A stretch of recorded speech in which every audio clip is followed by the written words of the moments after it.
Hablar sobre el campo eléctrico. Vamos a partir del hecho de que tenemos supuestamente una carga positiva y esta carga tiene un efecto sobre las demás cargas que están cercanas a ella, debido pues hay un efecto, así como en el caso gravitacional, que uno con el espacio gravitacional uno sabemos que hay un efecto de atracción entre los cuerpos. Eso lo mismo sucede en el caso de las cargas eléctricas. Aunque no se ve, eso es lo que le llamamos campo, entre comillas, ¿verdad? El campo es un espacio de acción o un efecto producido por las cercanías. Entonces, estas líneas que estoy dibujando aquí son, de hecho, vectores de campo eléctrico, es lo que tenemos ahí. Si cerca de esa carga, a la que le vamos a llamar Q sub 0, esa carga se le puede llamar Q sub 0 o también carga fuente. La razón de llamarla carga fuente porque sería la fuente, o sea, la que emite esa especie de campo. Y en las cercanías podemos dibujar otra carga, Q sub 1, que queda bajo efectos de esta carga, independientemente del signo que tenga. Entonces, en general, vamos a suponer, ¿verdad?, que esta es una carga negativa y aquí pues esta ya sabemos que es una carga positiva. En general, si tenemos una carga positiva, las líneas de campo salen desde ella, o sea que apuntan hacia afuera. Si tenemos una carga negativa es todo lo contrario. Las líneas de campo eléctrico van hacia la carga o se dirigen hacia la carga. No hay que confundir campo eléctrico con fuerza eléctrica. El símbolo de campo eléctrico es una E mayúscula. También es un vector. Así como lo es la gravedad, ¿verdad?, que es un vector gravitatorio. Un campo gravitacional, entonces se puede identificar mediante un vector. Ya aprendimos que los vectores se utilizan por razones de direccionalidad. Entonces, para una carga puntual, veríamos las líneas que rodean la carga de esa manera. Es como si dibujáramos, por ejemplo, el efecto de una bombilla eléctrica o de una vela. Todos sabemos que una bombilla eléctrica emite su luz en todas direcciones de esta manera. De hecho, la luz, así como la conocemos, la luz es una combinación de campo eléctrico con campo magnético, ¿verdad? Por eso es que a los rayos de luz también se les conoce como rayos EM. Es lo mismo que decir rayos electromagnéticos. Entonces, la luz está conformada por dos vectores, por un vector eléctrico y un vector magnético. Bueno, entonces volviendo al caso de lo que le llamamos campo eléctrico, el campo no depende, o sea, la existencia de campo no depende de la existencia de dos cargas, como sí sucedió en el tema anterior, porque para hablar de una fuerza necesitamos mínimo un par de cargas, o sea, el efecto de una fuerza, de una carga sobre otra. El campo se produce alrededor de una carga, aunque esté sola, aunque esté separada de un grupo. Y la fórmula para una carga puntual es esta, ¿verdad? La fórmula de campo. Ustedes ven que no aparece la otra carga en esta fórmula, solamente la carga fuente, que yo le llamé Q sub 0. Las unidades de campo eléctrico son Newton por metro. Déjenme ver, Newton sobre Coulomb, perdón. O también se puede llamar voltios por metro. Hay dos formas de llamarlo: Newton sobre Coulomb, que es lo mismo que decir fuerza por unidad de carga, o voltios por metro, que es una unidad que vamos a ver más adelante. Entonces ahí tenemos la fórmula para el campo eléctrico. Quiere decir que si quisiéramos nosotros, aquí podemos hablar de de punto de campo.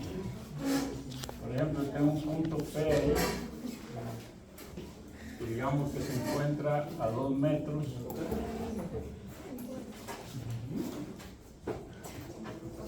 Digamos que se encuentra a 2 metros desde donde tengo una carga fuente. Digamos que esa carga fuera de 20 nanocoulomb.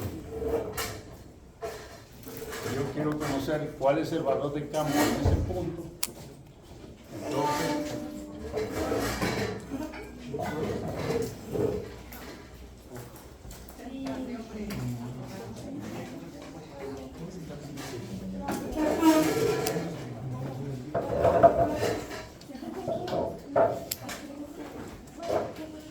bien, entonces continúo. Entonces, el valor de campo, así como está la fórmula, utilizando el valor de K, K sería 9 por 10 a la 9, igual que en la clase anterior, pues el valor de K no cambia, por el valor de la carga fuente. En este caso la carga fuente tiene un valor de 20 nanocoulomb. Sería entonces 20 por 10 a la menos 9, dividido entre el cuadrado de la distancia que hay entre ese punto. Ojo que en este punto no estoy diciendo que haya una carga, simplemente es una ubicación en el espacio. Entonces, la distancia que hay desde este punto P hasta la carga, la tengo ahí en 2 metros. Entonces sería 2 al cuadrado, según la fórmula. Cuando trabajamos con nanocoulomb, existe esta facilidad del exponente. El exponente se nos cancela porque tenemos positivo con negativo. O sea que solamente nos queda 9 por 20, que es 180, entre 2 a la 4, que es 4, ¿verdad? Y pues 180 entre 4 es 45. En este caso sería 45 newton sobre Coulomb. Entonces de esa manera pues aplicamos la fórmula para campo eléctrico. Entonces, como decía al inicio, ¿verdad? El campo eléctrico es algo que produce pues, a su alrededor una carga. Las nubes, así como conocemos este fenómeno de los rayos, lo que hacen es acumular carga de una sola polaridad. O sea, si una nube está cargada positivamente, lo más seguro es que en las cercanías hay otra nube cargada negativamente. Entonces pueden suceder dos cosas, ¿verdad? Que cualquiera de las dos nubes se descarga contra tierra, o sea, busca tierra para equilibrarse, o sea, descargar esa carga adicional positiva o negativa. Y es donde se produce un rayo entre nube y tierra. O el otro es que dos nubes se acerquen y se descarguen entre ellas, que es cuando vemos un relámpago entre nubes, ¿verdad? Pero no vemos un rayo a tierra. Entonces son dos maneras en que se descargan, pero a final de cuentas eso sucede porque en las cercanías hay un campo eléctrico. Pero que para que llegue a tierra tiene que haber algún efecto en la tierra o algo que No, solamente, bueno, está bien la pregunta porque lo que sucede, tenemos una nube, por ejemplo, y digamos que la nube está cargada positivamente. Entonces, muy posiblemente hay un lugar ahí, pueden tener árboles, pero más importante que los árboles realmente, hasta donde se sabe, no son los árboles en sí ni la altura, como la gente cree, sino que los minerales del suelo, especialmente el hierro. Si digamos, esta pequeña cumbre tiene bastante hierro, entonces por efecto de campo eléctrico, la carga almacenada acá provoca que las partículas se carguen negativamente en la superficie. Entonces las partículas negativas por el efecto de atracción entre cargas, ¿verdad? Y el campo existente hacen que aparezca el rayo y se descargue en ese punto. No necesariamente va a ser en una cumbre, ¿verdad? Puede ser en el sitio plano. Con tal ahí exista suficiente mineral para que se haga la descarga.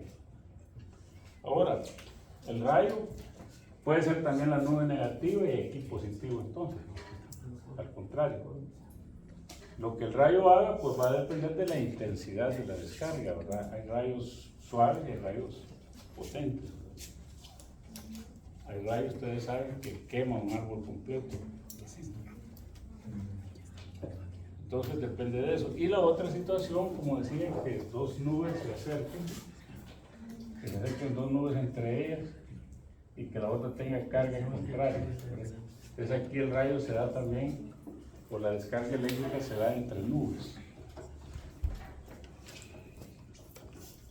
Bien, entonces estamos pues hablando del concepto de campo eléctrico. Voy a borrar aquí.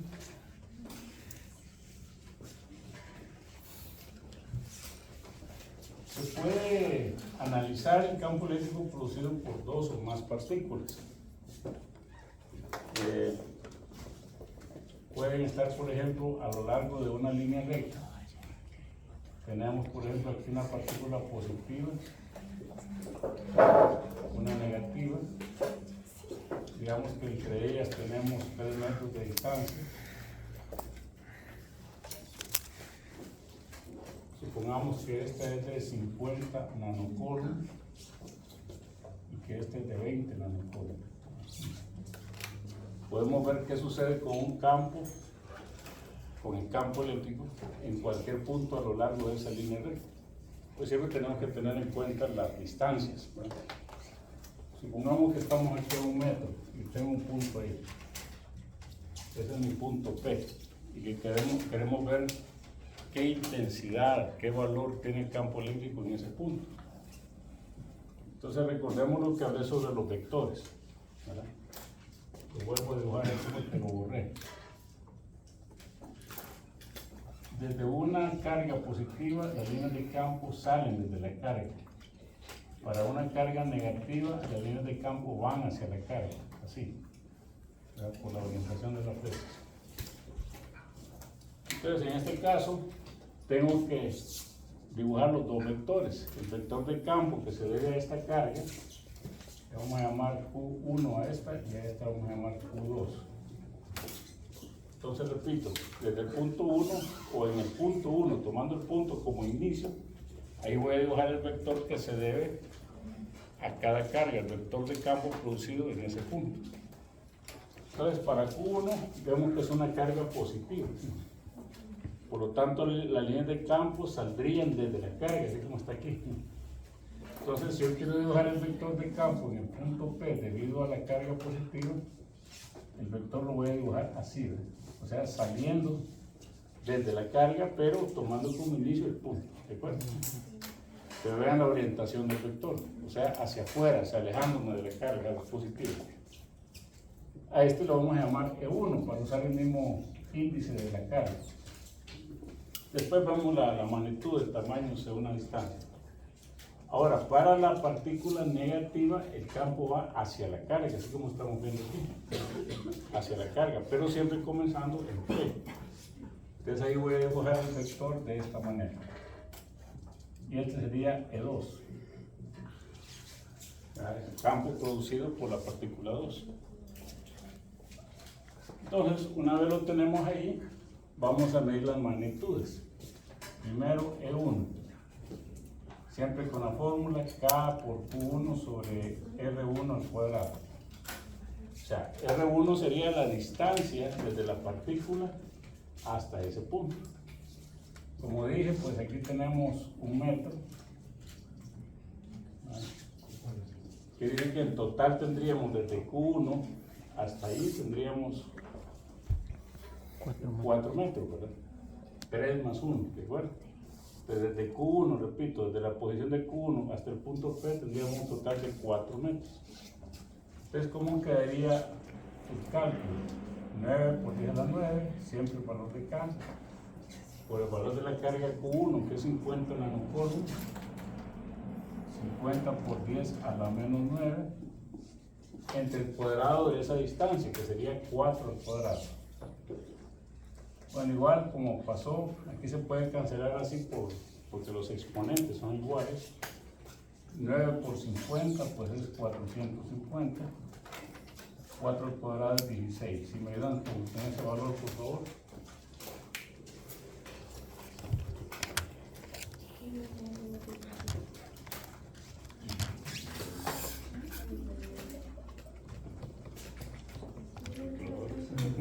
$28.125. 28.125. 125. 2. Sí. Vamos a poner Newton sobre Coulomb.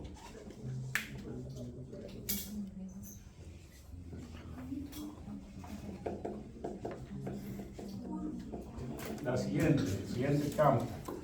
Campo de 2 sería 9 por 10 a la 9.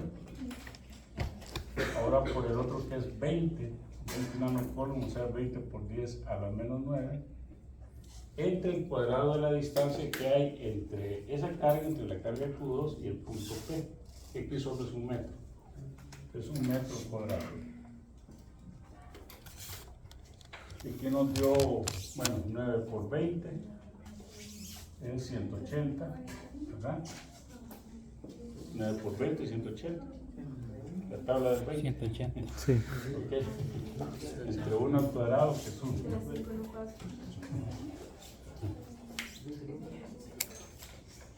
180. Al final nos da 180 newton sobre Coulomb. Vean que el campo E2 es mucho mayor que el campo E1. Está más cerca, ¿vale? Está más cerca. Es que como es en función del cuadrado de la distancia, el efecto se ve bien ampliado. Si yo hago un gráfico de cuerpo libre de esos dos campos, E1 se podría ver así más o menos, E1, y E2 podría verse como algo así, está mucho más grande. Si hacemos un análisis, aquí tendría el punto P. Obviamente entonces influye, ¿verdad? Ya al aplicar ahí la ley de los signos, nos va a quedar como resultado un vector que apunta hacia la izquierda. ¿Cuánto es E2 menos E1? Este sería el campo resultante, lo voy a llamar ER, campo eléctrico resultante. ¿Cuánto es 180 menos 28.2?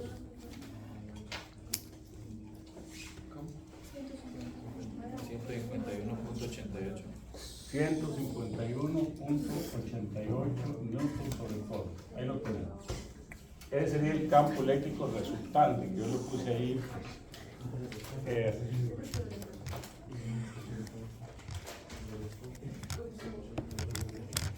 Sería E2 menos E1. Siempre sería así. Sí, pues ahí queda la orientación, ¿verdad? Si quieren la fórmula, ¿verdad? Entonces, E resultante, E2 que es negativo, ¿verdad? Porque apunta hacia la izquierda más E1. Eso es lo que obtuvimos ahí.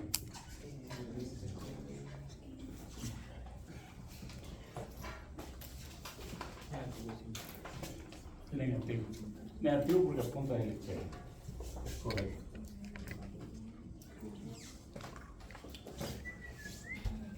¿Alguna pregunta? Negativo E2. No, solo es por lo que está pasando ahí. No. O sea, aquí no hay que perder de vista que esos signos los da la posición de los vectores, ¿verdad? Supongo que tengo aquí un punto P. ¿Qué signo tiene este vector? Es positivo. Es positivo. Y este, Negativo. y este, Positivo y negativo. y este. ¿Verdad? Eso sigue igual, así como ustedes lo aprendieron. Pero dependiendo de la orientación de los vectores, así va a ser el signo que le van a poner. Y el resultado puede ser negativo, positivo, cero. O sea, el E1 era positivo. Sí, el 1 es positivo, que se vea. El 2 es negativo. ¿Sí? Quiero, Sí. no entiendo, o sea, exactamente qué es el punto P Solo es un punto, solo es una ubicación. y por qué es que se hace todo esto, lo del E1 y el E2. Ah, bueno, porque lo que dije desde el inicio es, vamos a encontrar el campo eléctrico en ese punto. ¿Está bien la pregunta? Por eso al inicio, porque puede confundir, el punto P no es una carga, solo es un punto nada más, ¿verdad? Solo es una ubicación. Entonces, al determinar el punto P, lo que vamos a hacer primero es calcular el campo eléctrico producido por cada carga en ese punto. Y luego lo sumamos. ¿Cómo decir, ingeniero? cae un rayo y nosotros estamos nosotros vamos a ese punto, a tal distancia y a ver cuánto campo eléctrico. Mala suerte. A ver cómo queda. ¿Han estado alguna vez cerca? ¿Qué es lo más cerca que han estado de un rayo? A unos 1 kilómetro. 200 metros. 200 metros. Sí. Miren, curiosamente, el lugar que he estado más cerca de un rayo fue aquí en el Curul. Estábamos en el aula, de las aulas del edificio del medio. Estábamos en una ventana viendo una tormenta que estaba con varios compañeros docentes. Antes ahí eran oficinas docentes. Estábamos en la última aula, donde está el aula de maestría, en esa aula. Y estábamos pegados a la ventana de aquel lado.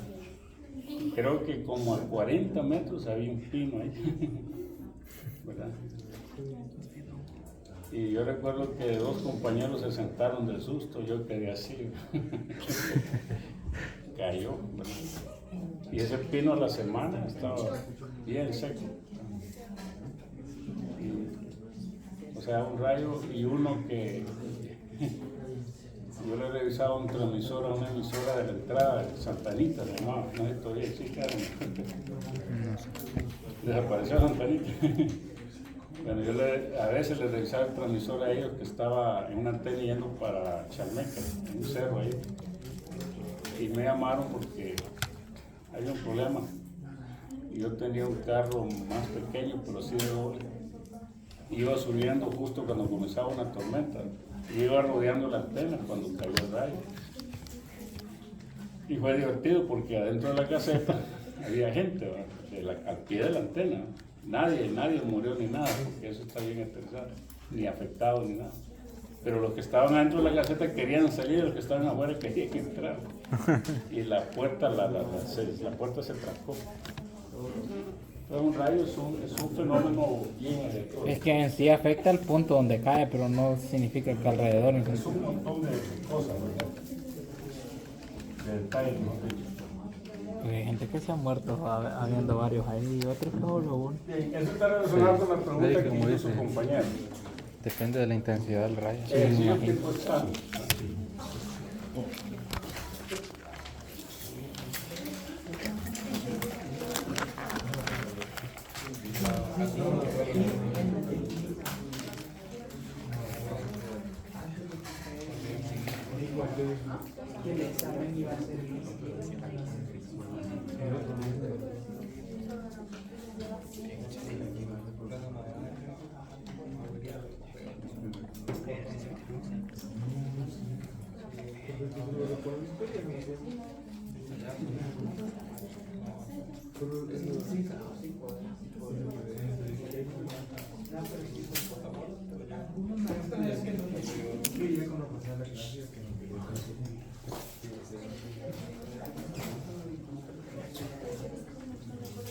Supóngase que aparece esa configuración en un examen, yo les pido, determina el campo total producido en el punto P.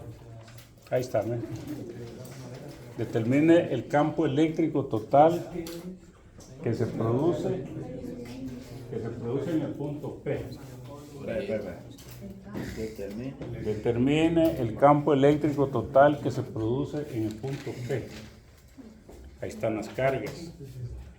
Aquí ya no estoy poniendo nanocoulomb, estoy poniendo microcoulomb, pero es por 10 a la menos 6, por 10 a la menos 9. Son cargas más grandes Que se produce en el punto P, ¿va? en el punto P.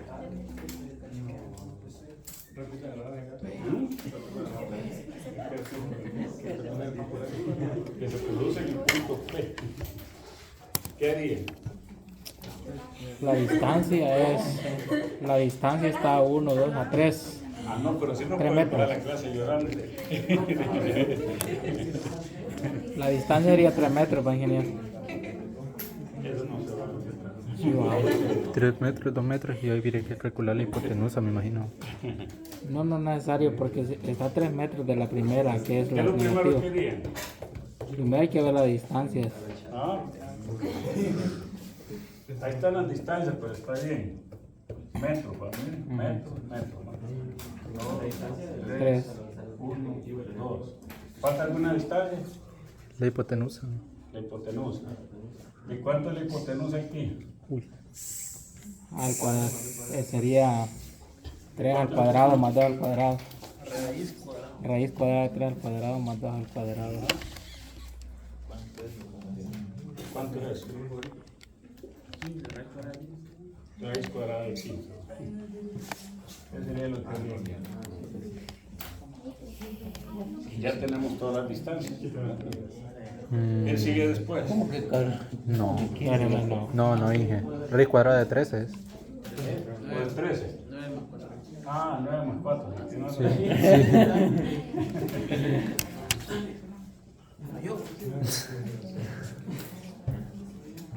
Primer error ya, ¿verdad? Sí. Menos 5. ¿Qué sigue después? ¿Qué sigue después? Ya tenemos las distancias, el valor de las cargas. ¿Qué sigue después por lógica? Ver Calcular el E1 punto. que es de que ver, Vamos a ver, piénselo. ¿Qué fue lo primero que yo hice en el anterior? ver hacia dónde iban las cargas. Ah, dibujar los vectores. Exacto. Eso le iba a decir. Dibujar los vectores. Paso número 2. Ya tenemos toda la información. Dibujamos. Voy a ampliar la línea recta de la hipotenusa para poder dibujar bien los vectores. Los vectores los voy a dibujar en este punto y solo en ese punto, porque ahí estoy pidiendo el campo, ¿verdad?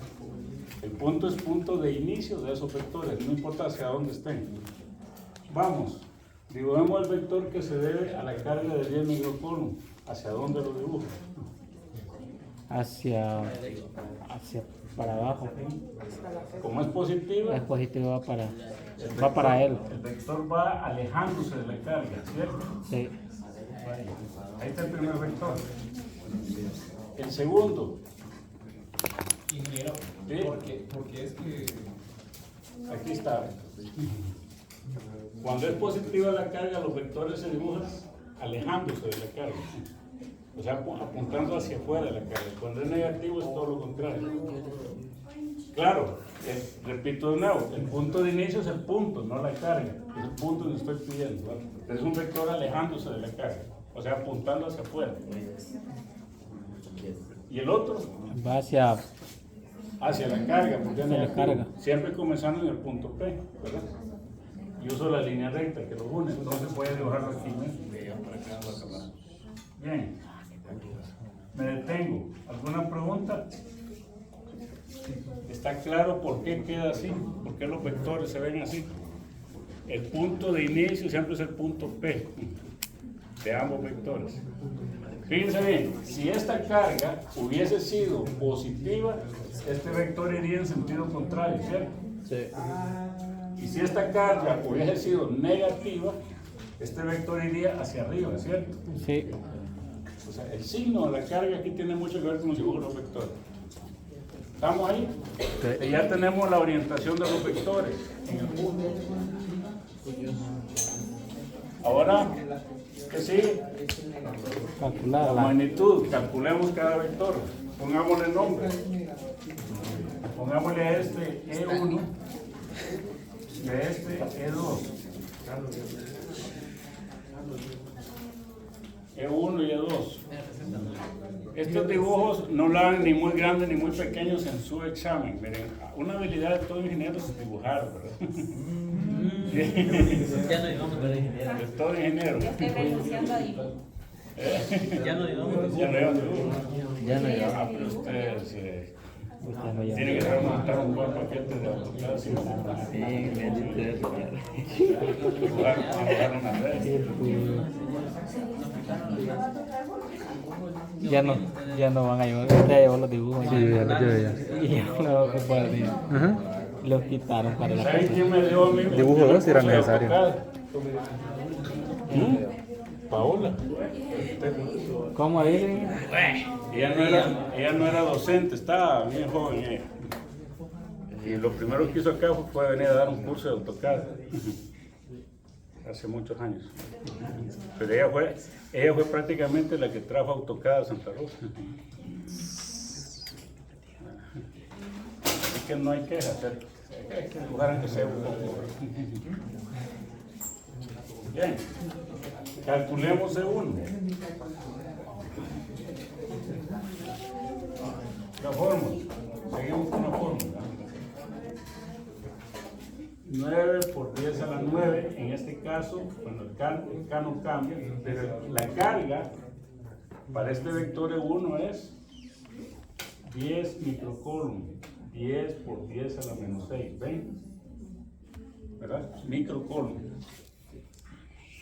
Distancia que hay acá entre la carga y este punto es raíz de 13 al cuadrado. Por eso es mejor escribirlo como raíz de 13, no sacarlo, porque el radical se va a eliminar al elevarlo al cuadrado. Entonces, ¿cuánto nos da eso?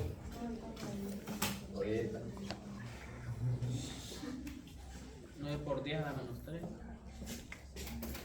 9 por 10 a la menos 3, que es, no, a la 3. ¿A cuánto es eso? ¿Será 9000? 9013. ¿Y eso cuánto es? ¿No? 9.000 o 90.000. 9000. Nada más. 692. X0 ¿Cuánto es? 692.30. 3 newtons sobre el coulomb.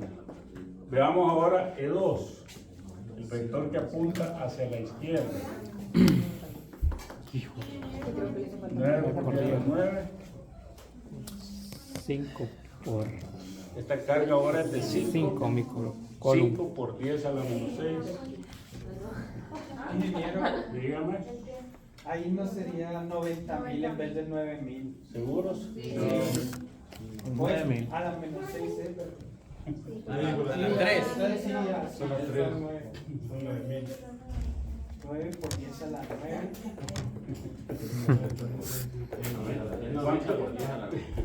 No, 9000 es. ¿Cuánto es 9 menos 6? 3. Positivo. 9 por 10 a la 3. Bien. 90.000. Dice. No, 9 menos 6. Ah, no decía. Ustedes están confiando en algo que no deben de confiar. Están confiando en cómo usan la calculadora. 9000 es. ¿Cuánto es? ¿9.000 o 90.000? 9000. 90.000. No. 9000. El Mira, estudiante Sí, ingeniero. Por eso, pero 9 por 10. Es que quedaría, hagamos algo, ingeniero, espacio, mire, 9 menos 6 son 3, va. No, 9 por 10 a la 3. Aquí está, mire, ¡Ah!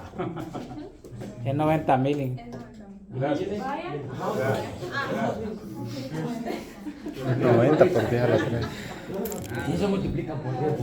10. Sí, porque la base la multiplica 9 y 10, pues son 90.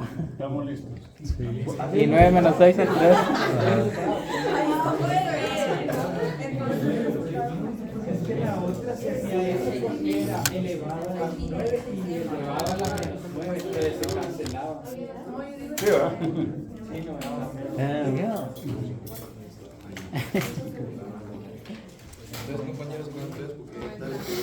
No, que no quede duda en eso, ¿va? Yo no estaba multiplicando el 10, ¿ok? Pero en eso que no quede duda, para que estemos, por eso asumo la culpa, yo no estaba multiplicando el 10, yo 6.923. estaba diciendo 9. Muy bien, muy bien. Sin eso, 9 por 5, 45 a la 3. 45.000. Aquí sí, ¿verdad?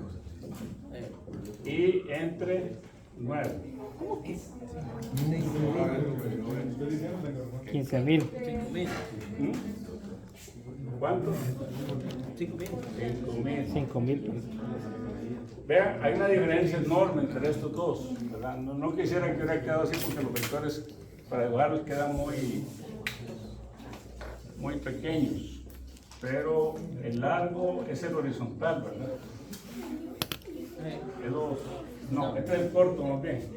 Es el corto. Entonces quiere decir que eso lo veríamos algo así como esto, ¿no? Y por ende la hipotenusa es el doble de los otros. Ese es 5.000 y 90.000 sale No, bien. 6.923. 6.923. 90.000 entre 3. Ah, sí, sí. Entonces sí se lo puedo dibujar bien. Estoy.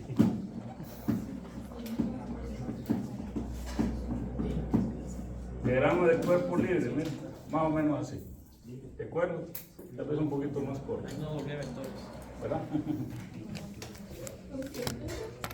Pero ahí no se termina el ejercicio, ¿cierto? No, es que sumarlos o restarlos. No es eso. Este es un repaso, El vector resultante es un breve repaso de los componentes ¿Quedaría? vectoriales. va a quedar Primero necesito yo, para poder hacer la descomposición, necesito este ángulo, o este ángulo de acá, mejor. Miren, ahorita no escriban, por favor, solo síganme, después lo escriben, después lo copian en su cuaderno. Solo es para recordarlo. Necesito aquel ángulo, que es este mismo, ¿cierto? Sí. Ángulo correspondiente, ¿no? Y a su vez ese ángulo es este mismo, por ángulos opuestos. Entonces que si yo saco ese ángulo, tengo este y por lo tanto tengo aquel, ¿verdad? Sí, sí. Ese, porque tengo todas las dimensiones de este triángulo. O sea que lo puedo sacar por una tangente inversa de 2 entre 3, ¿cierto? O sea que este ángulo que le voy a llamar alfa, alfa es, de acuerdo con este triángulo, tangente inversa de cateto opuesto entre adyacente. ¿Cuánto es eso? 33.69. 33.69 grados. Ahí lo tengo. Lo traigo para acá. Ya puedo sacar las componentes de ese vector, del vector E1. ¿Cierto? Este vector tiene dos componentes. Yo trazo aquí todo el paralelogramo relativo a ese vector y sé, miren, que aquí tengo una componente, que es una componente vertical, apunten ese lado, que tengo el vector así, y tengo una componente horizontal. Necesito las dos componentes. Claro, ya tengo la magnitud del vector, 6.923 de la magnitud, newton sobre polo. Entonces, por lógica, si esta es la magnitud, el lado opuesto, según este ángulo, ahí donde tengo ese ángulo, el lado opuesto es este lado de aquí, ¿verdad? Y el lado adyacente es este de aquí. Yo relaciono, como lo que conozco la hipotenusa, voy a relacionar seno y coseno, que son las dos funciones trigonométricas que tienen de relación con la hipotenusa. Entonces, yo a este le llamo yo y a esto le llamo x, ¿verdad? Yo sé que seno de 33.69 es igual a opuesto sobre hipotenusa, o sea, y entre 6.923. Y de ahí después y encuentro la primera componente. Eso sería 6.923 por el seno de 33.69. ¿Me ayudan por favor con ese dato?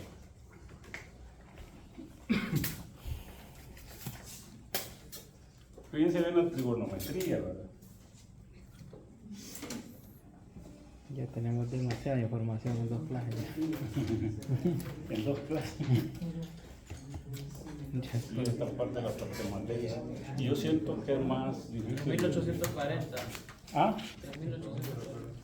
3.840. 3.000. 3.000. La segunda es x.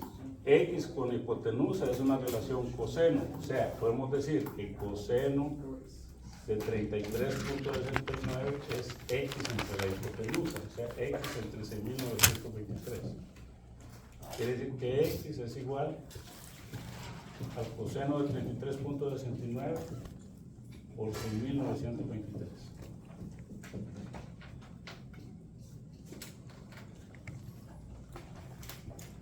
Estamos descomponiendo en sus dos componentes vectoriales, la componente x y y, el vector E1, el vector de campo eléctrico E1. Ingeniero, y así como en el análisis de grupo libre, no se utilizaría entonces E2. No lo hemos usado todavía, hasta el final. 5.760. Porque solo estamos descomponiendo el vector que está inclinado, que es este. Este no, porque este está a lo largo del eje X, no tengo que descomponer. Lo mismo sería para un vector que está a lo largo del eje Y. Perdón, 5760. 5.760. Ya tengo las dos componentes del vector E1. ¿Y qué es lo que sigue ahora? Sumar. Como ya tengo descompuesto el vector E1 en sus dos componentes, a esta, por cierto, le vamos a llamar E1X, a esa componente, y a esta le vamos a llamar E1Y. Entonces, ¿qué hacemos? Sumamos todo lo que es X y todo lo que es Y. Fíjense ustedes que lo que tengo en X, aquí es donde tomo el componente E2, que es este. Lo que tengo en X solo es a lo largo del eje X, es E2 con E1X. Y lo que tengo a lo largo del eje Y o en la dirección Y solamente es el vector E1Y. Entonces con eso yo voy a formar otro sistema. ¿Cuánto mide E2? 5000. ¿Cuánto mide E1X? 5760. Recuerde que esto también es E1X. Y esto que tengo acá es E1Y. También cuánto es 840. Entonces vean, ¿qué valores tengo en la dirección X? ¿Qué valores tengo? Tengo E2 con E1X. E2 es 5000 y E1X, que es mayor, 5760. Entonces, al sumar esos dos vectores, porque son contrarios, ¿no? Positivo, negativo, me queda un vector de ¿cuánto? 760. Ya lo puedo dibujar aquí, 760, ese sería el resultante en X. En Y no tengo nada con que sumar este vector, está solo, no tengo otro vector en Y, así que ahí lo dejo. Y ese me da 3840. Y al final, ¿qué creen que hace falta? Sumar esos dos vectores. Pitágoras, ¿verdad? Por eso es que descomponemos el que esté inclinado, o los que estén inclinados. ¿Cuánto es 5760, que es lo que vale este? Menos 5000, que es lo que vale este. Que va negativo para allá. Y queda positivo porque aquel es mayor, por eso queda apuntando hacia la derecha, ¿verdad? ¿Sí? Entonces ahora sumamos vectorialmente estos dos. Claro, hay que aplicarle Pitágoras para encontrar el resultante. Este de acá. A este es el que le llamamos el resultante. ¿Cuánto es el valor o la magnitud del campo eléctrico resultante por Pitágoras? Raíz cuadrada de 760 al cuadrado más Raíz cuadrada de 760 al cuadrado más 3840 al cuadrado. Me imagino que va a dar algo así como 4200. ¿Cuánto le da?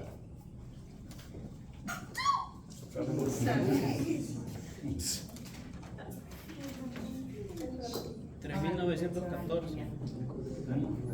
3,914. 3914. Hay que ponerle mente que tenemos este viejo y si no, Sí, estoy viendo. se puede confundir. Todo vector no solamente tiene una magnitud, también tiene un ángulo de orientación. Este se los dejo a ustedes De tarea. de tarea, ¿verdad? Ya saben cómo, ¿verdad? Todo vector tiene magnitud y dirección. Bueno, ahí está.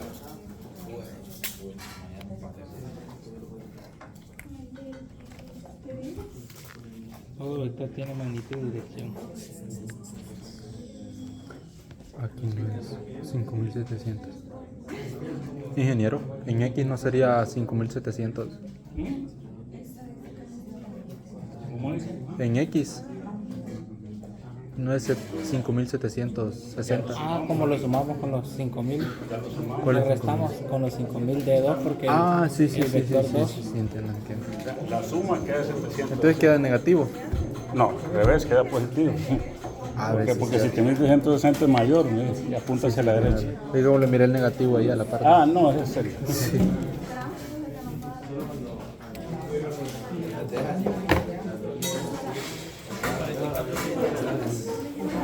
Por ahí va.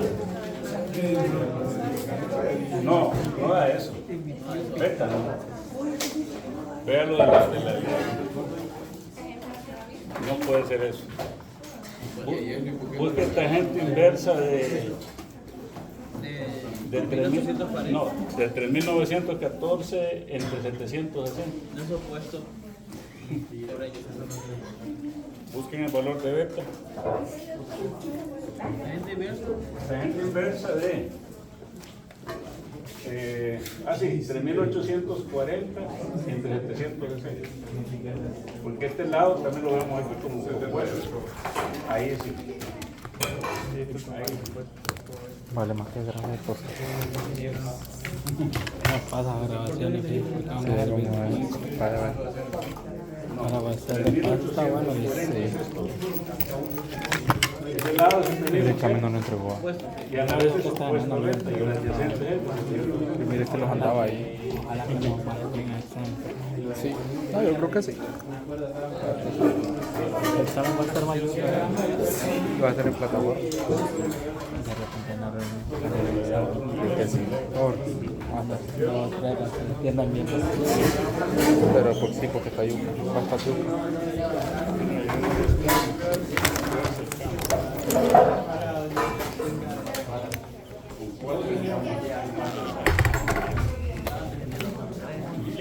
en esta parte es un tema por día. En esta parte es un tema por día.